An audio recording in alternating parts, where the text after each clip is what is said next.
Hello and welcome to the second tutorial in our More Than Skin Deep anatomy series. My name is Adiolu, and for this tutorial I will be discussing the anatomy of the brainstem.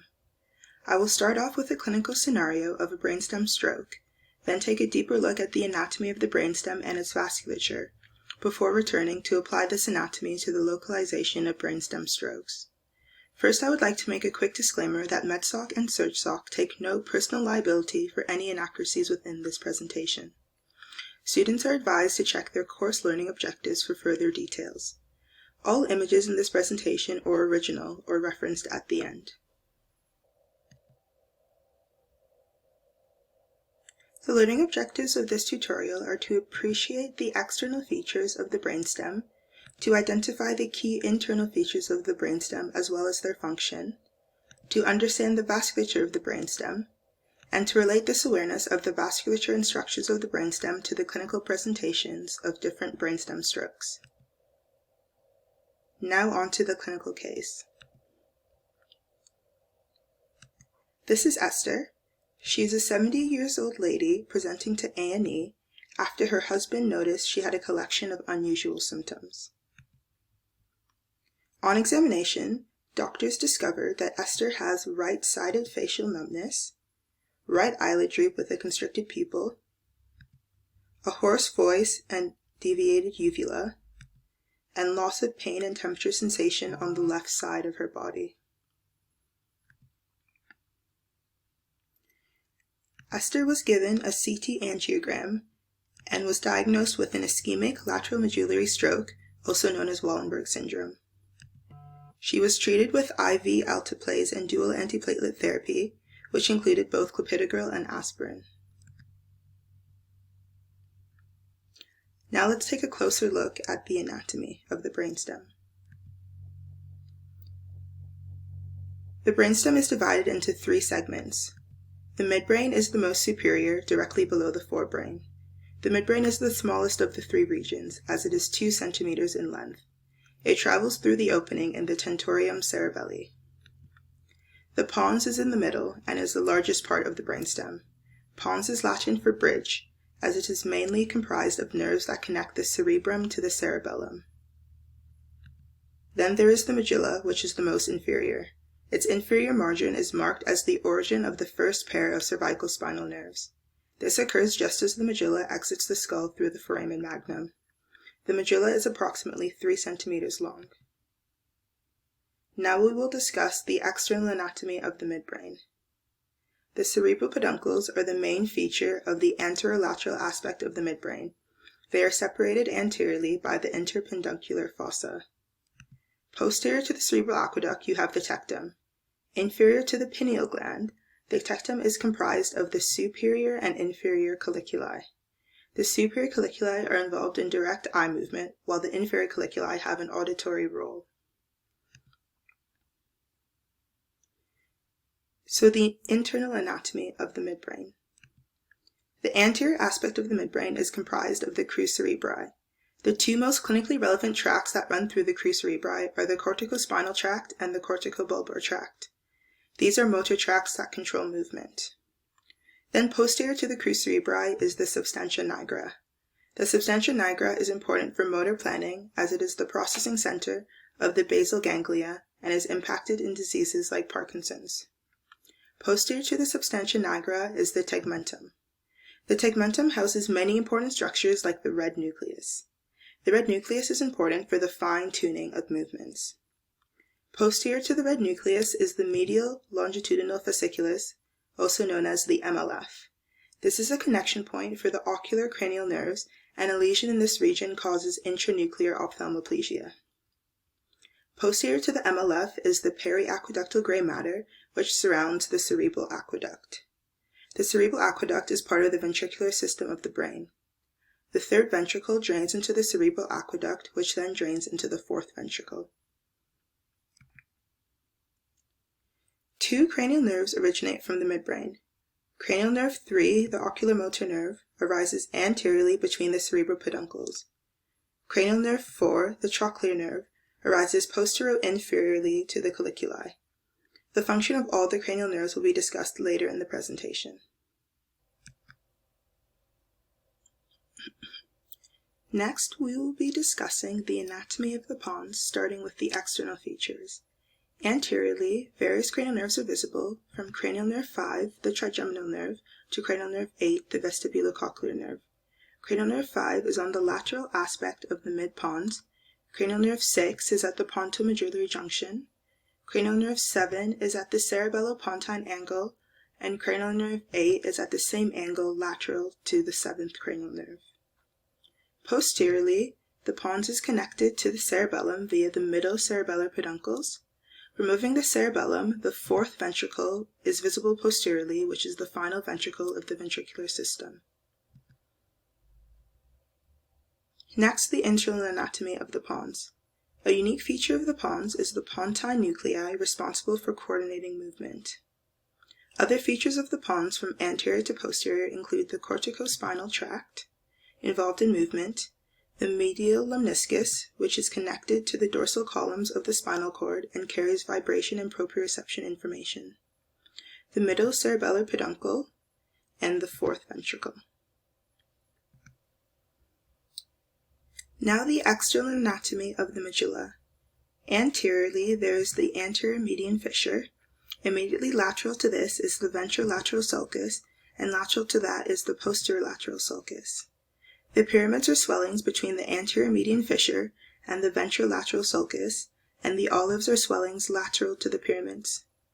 Cranial nerve 12 originates from the ventrolateral sulcus, while cranial nerves 9, 10, and 11 originate from the posterolateral sulcus.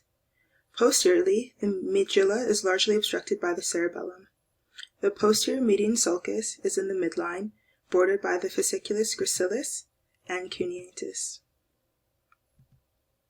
From anterior to posterior, key internal features are the anterior pyramids, in which run the corticospinal tracts.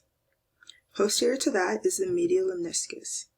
On either side of the medial lemniscus are the inferior olivary nucleus, which has little clinical significance but is a key identifying feature of the medulla. Posteriorly is the MLF and the 4th ventricle. Now on to the vasculature of the brainstem. The main arterial blood supply of the head and neck is due to the Circle of Willis, an arterial network supplied by the vertebral arteries and the internal carotid artery. There are a few branches of the network of particular importance for the brainstem and for the various brainstem strokes that can clinically present. The first is the posterior cerebral artery, which mainly supplies the midbrain. This is followed by the superior cerebellar artery, which also supplies a minority of the midbrain, but mainly the cerebellum. Next is the basilar artery, which arises from the union of the 2 vertebral arteries at the pontomedullary junction. This artery supplies the medial pons. The lateral pons is supplied by the anterior inferior cerebellar artery that arises from the basilar artery at the pontomedullary junction. Next is the anterior spinal artery. This usually originates from 2 small branches from the terminal end of the vertebral artery. These 2 branches descend anteriorly in front of the medulla and usually unite at the level of the foramen magnum, descending as a single trunk. This supplies the medial aspect of the medulla. The lateral medulla is supplied by the posterior inferior cerebellar artery, the largest branch of the vertebral artery. It winds backwards around the upper part of the medulla, passing over the inferior cerebellar peduncle to the under surface of the cerebellum, where it divides into 2 branches. This artery supplies the lateral medulla. This slide further outlines the main blood supply for each region of the brainstem. This is important as it helps with corresponding the various brainstem strokes to what regions of the brainstem are affected and their resultant clinical presentations. The midbrain is supplied by the posterior cerebral artery. The pons is supplied by both the basilar artery and the anterior inferior cerebellar artery.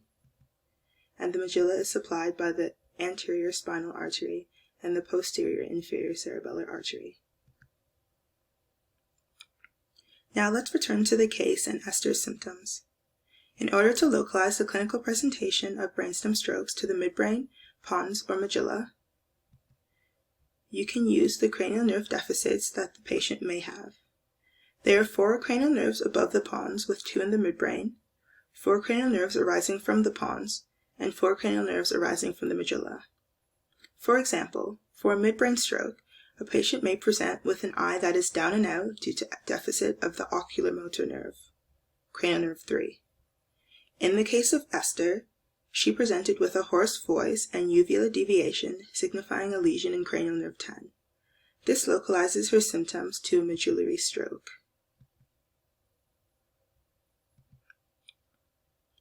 The next way to localize a stroke is to differentiate midline strokes from lateral strokes due to the different structures and blood supply to these regions. Midline brainstem strokes may have lesions in the motor nuclei of the midline cranial nerves, which are the 4 cranial nerves that divide into 12, cranial nerve 3, 4, 6, and 12. The other 6 cranial nerves that arise from the brainstem are lateral, as they do not divide into 12. The other structures in the middle of the brainstem are the motor pathway or corticospinal tract, the MLF, and the medial lemniscus. These midline columns all start with M. Esther had no symptoms that would signify a lesion or deficit of any of these structures, so it is unlikely that she had a midline stroke. Last, there are 4 lateral or side columns, all starting with S. These are the sympathetic tract, spinothalamic tract, sensory supply of cranial nerve 5, and the spinocerebellar tract.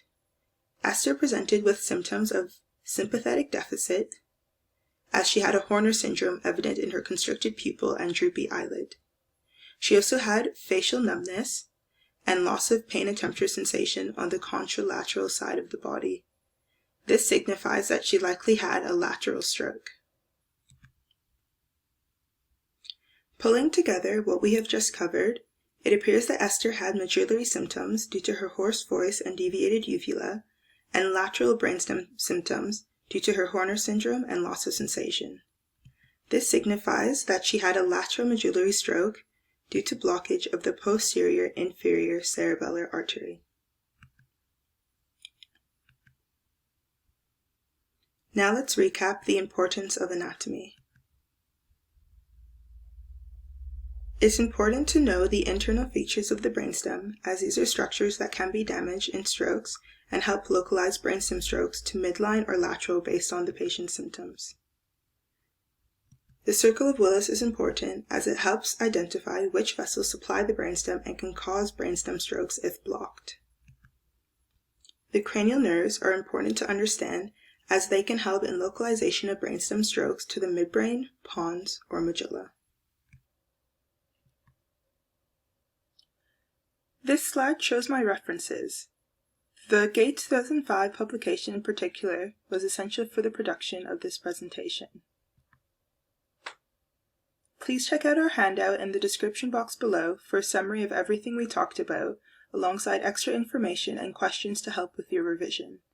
If you enjoyed this tutorial, please remember to like the video and subscribe to our channel. If you want to see more videos like this, then please check out the rest of our YouTube playlist or visit our website at bhamsurgsoc.com/anatomy. Thank you for listening.